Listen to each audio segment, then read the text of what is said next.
Welcome to Humans Anonymous. My name is Landon, and I am solo again today. What's up? How are we all doing? Glad that you guys could listen. Thank you for joining us. As always, we are Mwah. That's MWAH. If you have any questions about who we are, go check out our website. It will be listed up above or down below, one of the two, www.mwa.net.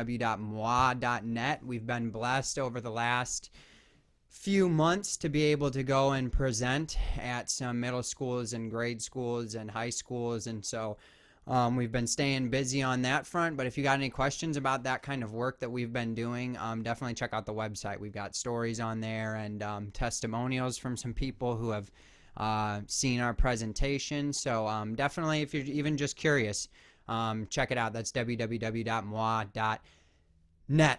Whew! It's been a while since we've been on here. I apologize for the break. Like I said, we've been staying busy doing a few other things, trying to get things revved back up for this side of the school year, second semester. Hope you guys are getting pumped for it. And without further ado, I guess we'll just get into the episode. I know I need a haircut.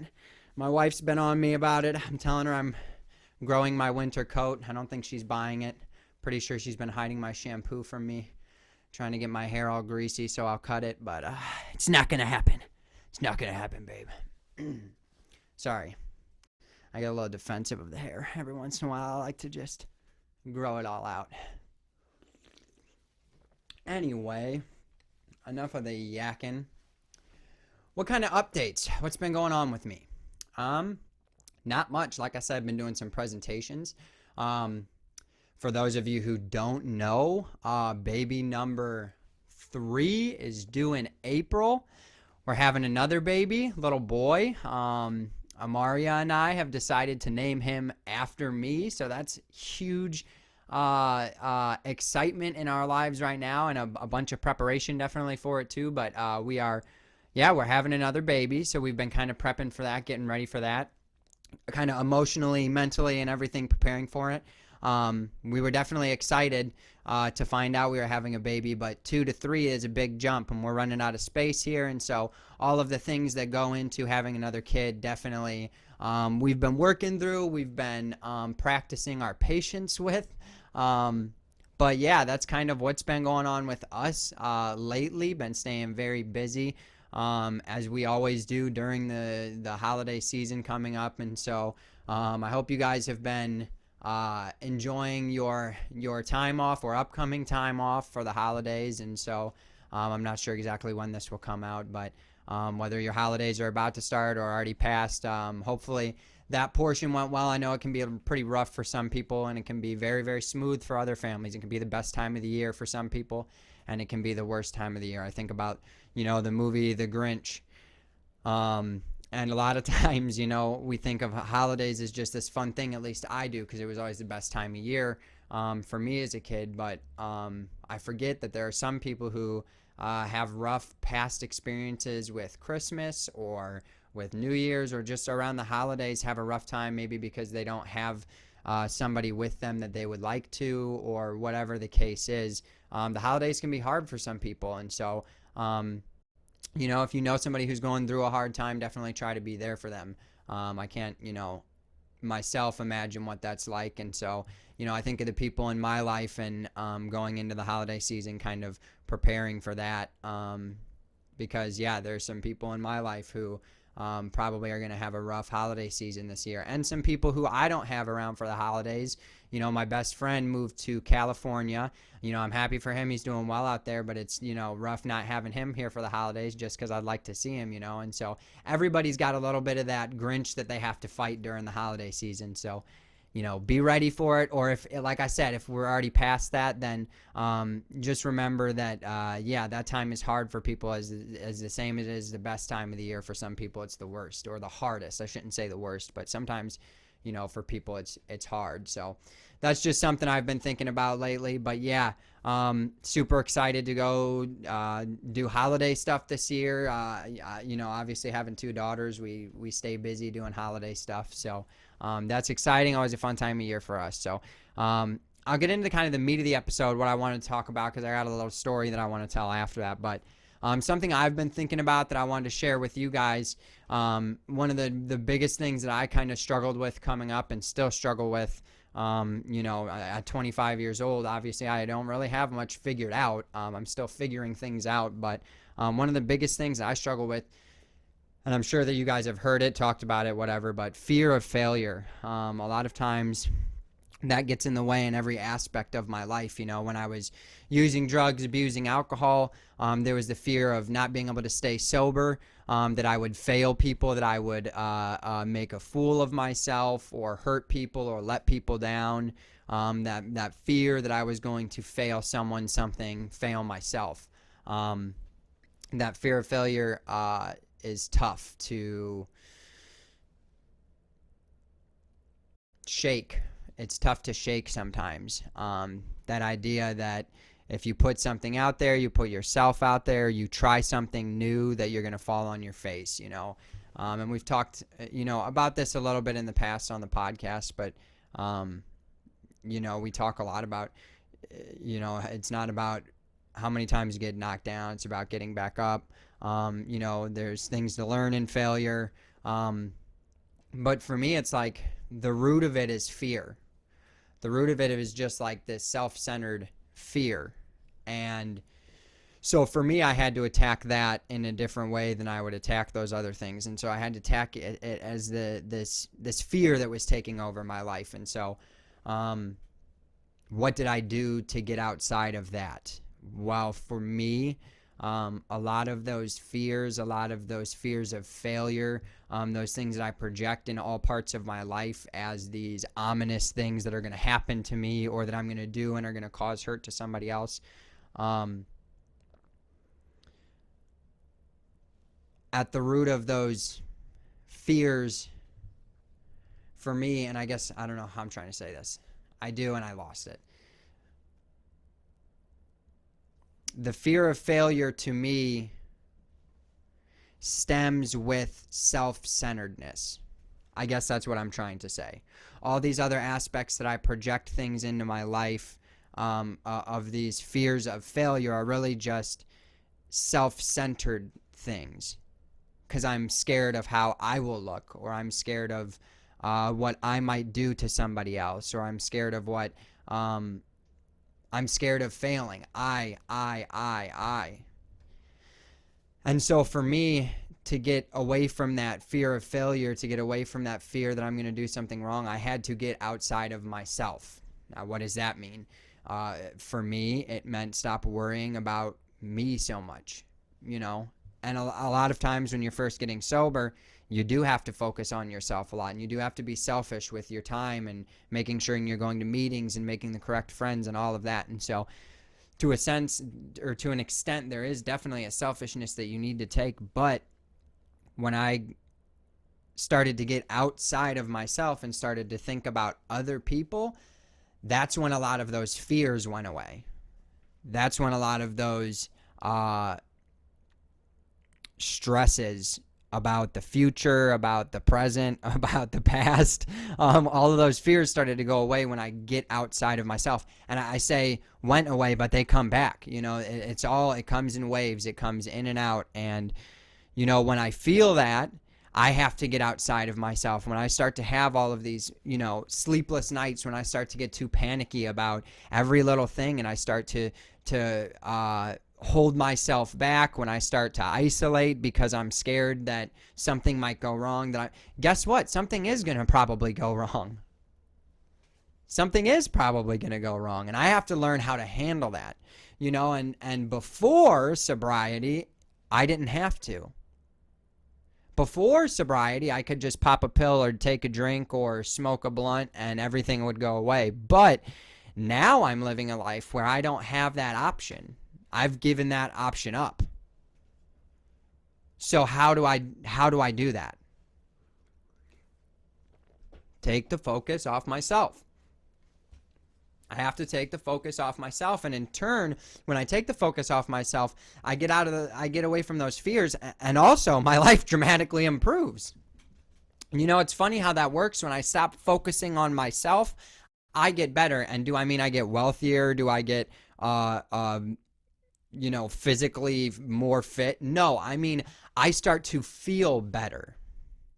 I start to be better for the people around me. I start to do better in my job. I start to do better as a dad. I start to become more present. I want to do things more with my family. I become a better person when I'm thinking about other people.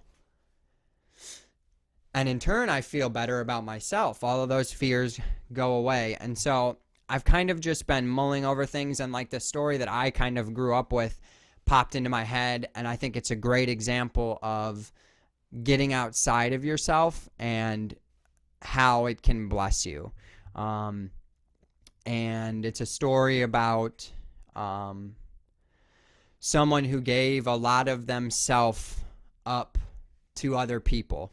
And I just think it's an interesting story. I think it's really cool, and I think that you guys maybe will learn something, maybe get something out of it. But it was a guy named Henry Crowel, and he was the CEO, or he was the owner of Quaker Oats. He had a really rough go at things as a young adult. He had tuberculosis, and so I guess back in the 1800s, late 1800s, when you got tuberculosis, sometimes they would make you live outside. And so essentially that's what he did for 7 years. He had to live outside, roaming the countrysides, going on horseback, all over the far west. And in turn, he had said that he really enjoyed those. I don't know if you could say he enjoyed the years that he spent kind of isolated, but he enjoyed being able to do those things, ride on horseback, and really seemed like he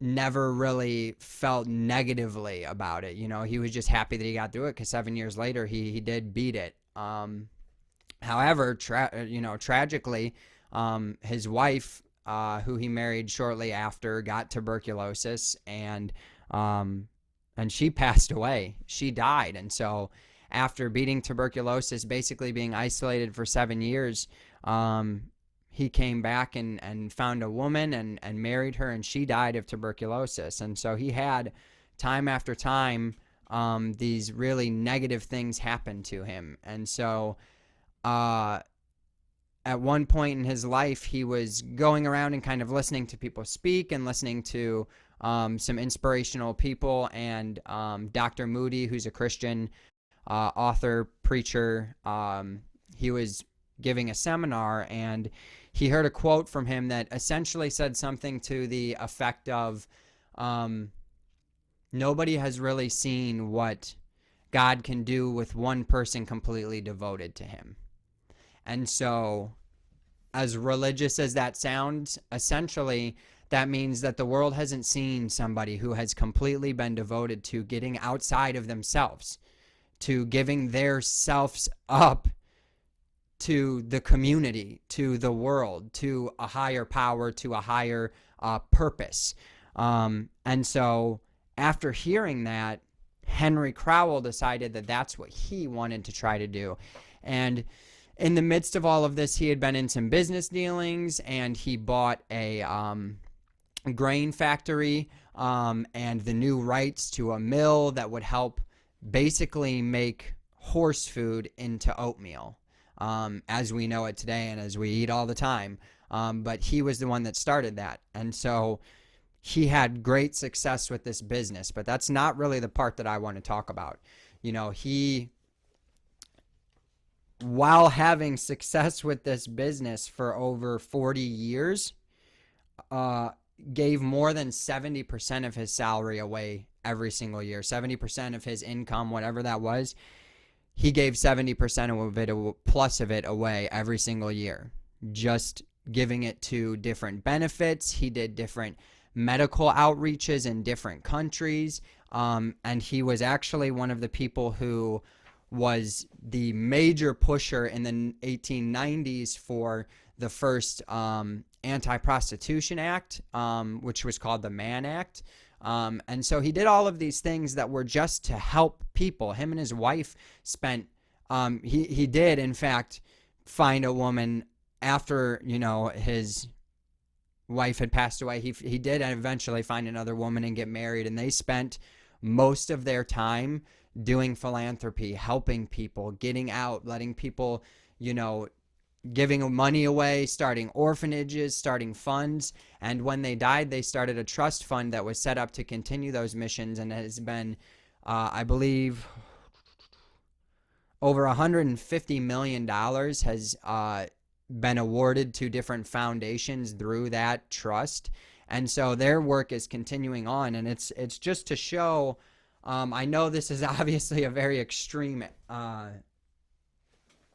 showcase of what I'm trying to talk about here, but this was a man who decided that his life was not going to be about him. It was going to be about the other people around him. It was going to be about helping people. It was going to be about giving people a hand up.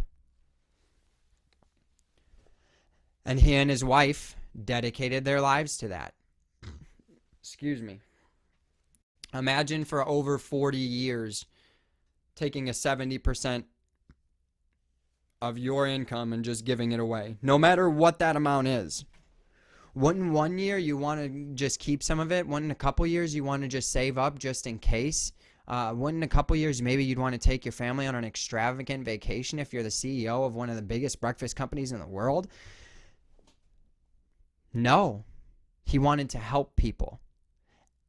And his faith, you know, helped him go a long way with that. He had the faith that there was a higher purpose for him, and there was a higher power watching out for him. And I think that that was kind of an important part in his story, and something we talk about in recovery all the time. You know, what's your higher purpose? What's your higher power? Because if we just keep it here, we get so lost in selfishness and thinking about me and in thinking about I. And, you know, as good as we can be at being good, if you can't think about other people first, then you're never going to be as good as you would like to be. And I don't know if that makes any sense or if that's confusing, but for me, it's just about getting outside of myself. When I'm thinking about other people, I'm not afraid. You know, I'm not afraid of messing up or doing the wrong thing. Because what could be wrong about trying to help someone?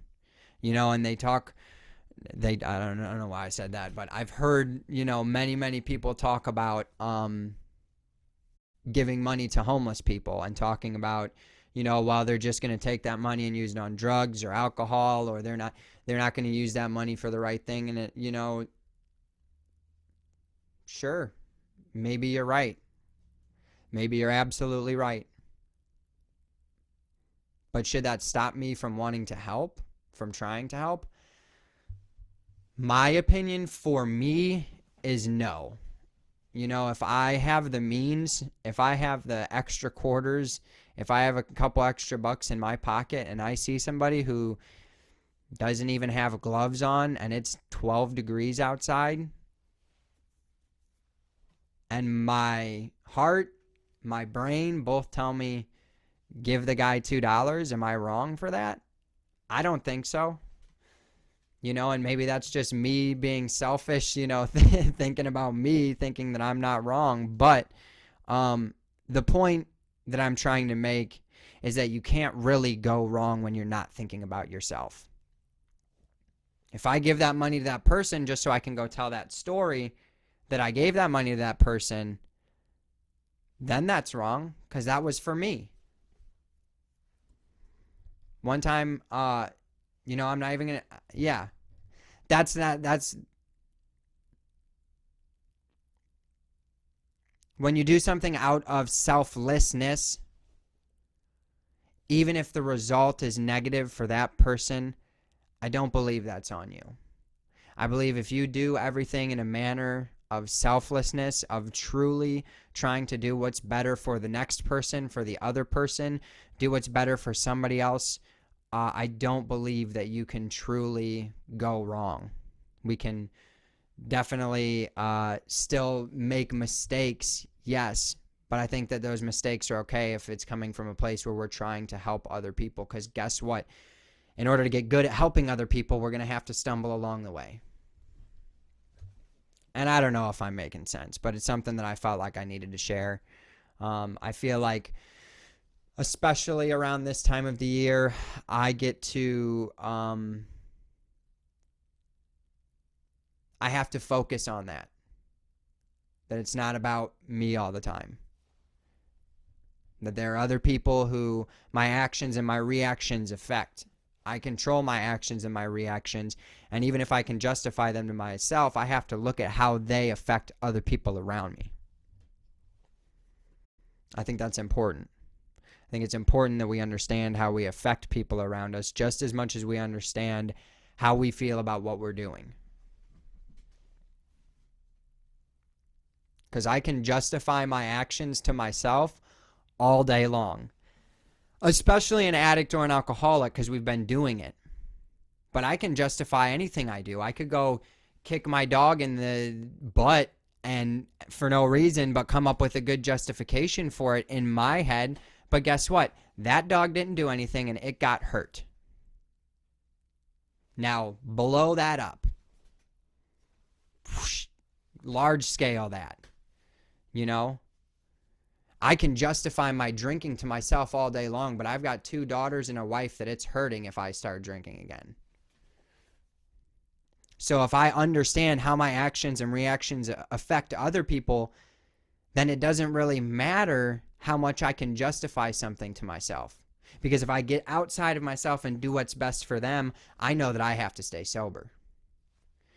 And today, that's what I'm going to do. I'm sorry if I confused you guys. Maybe I felt a little confused myself going through this, but I just felt like it was something I needed to share. I've struggled in the past so much with selfishness, with getting outside of myself, like I've talked about on this episode so much, but maybe that's why I brought it up today, is just because it's something that I've really struggled with in the past. And I guess I'm finally getting to a point in my life where I'm starting to overcome some of those things, not get rid of them completely, but I'm really starting to feel comfortable talking about things that I have been through in the past because they're starting to feel like the past. So I hope you guys were able to maybe relate a little bit or heard something that you liked, but yeah, I just think that it's important. I think that it's important to talk about that. So thank you guys for listening. Again, our website, www.moi.net. I'll put it up here or up there or down here. You'll see it. But check out our website. Instagram, our account is HUMANONPOD, Human Pod. So go check us out on Instagram too, putting up clips there. We've got reels there from past episodes. So check it out. Thank you guys so much for joining us. And we love you. We'll see you next time.